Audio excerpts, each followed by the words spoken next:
Mobile voting, a multi-million-dollar push to reinvent democracy. Bradley Tusk, a political consultant known for his aggressive tactics and early success with Uber, is spearheading a controversial effort to bring mobile voting to the United States.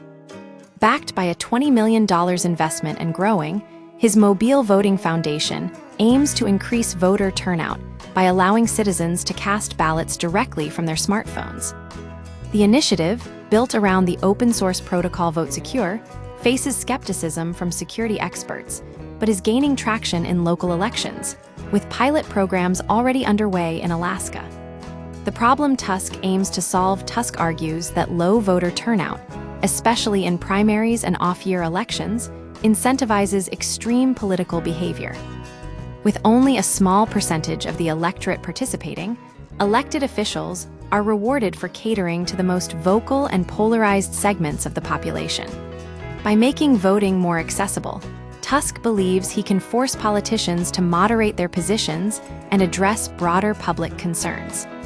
If primary turnout is 37% instead of 9%, the underlying political incentives for an elected official to change it pushes them to the middle, he states. The technology, VoteSecure. The core of Tusk's plan is VoteSecure, a cryptography-based protocol developed in collaboration with security expert Joe Kinneary. The system allows voters to verify the accuracy of their ballots and confirm that their votes have been received and recorded. While not a complete voting solution on its own, VoteSecure is designed as a secure backend component that can be integrated into existing election infrastructure.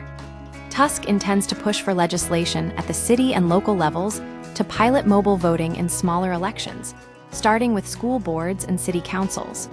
Security concerns and opposition. Despite Tusk's confidence, the initiative faces strong opposition from leading cryptographers and security experts.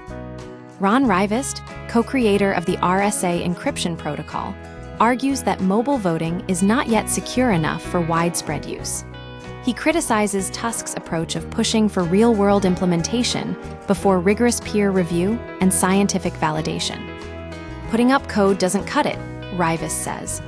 David Jefferson, a computer scientist specializing in voting systems, echoes these concerns, emphasizing that even perfect cryptography cannot eliminate all vulnerabilities in online voting.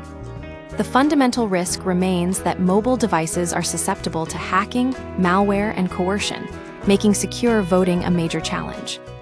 The path forward. Tusk's strategy is to prove the feasibility of mobile voting through small-scale experiments and legislative pushes. He believes that once the technology becomes familiar and trusted, resistance will diminish. His approach is similar to that of other tech innovations. Start small, prove the concept, and then scale up. The success of this effort hinges on overcoming security concerns and building public trust. If Tusk can demonstrate that mobile voting is both secure and reliable, it could fundamentally change how elections are conducted in the United States. However, if vulnerabilities are exploited or trust is broken, the entire initiative could collapse. Once the genie's out of the bottle, they can't put it back, right? That's been true for every tech I've worked on. Bradley Tusk. The future of mobile voting remains uncertain, but Tusk's aggressive push is forcing a debate about how to modernize democracy in the digital age.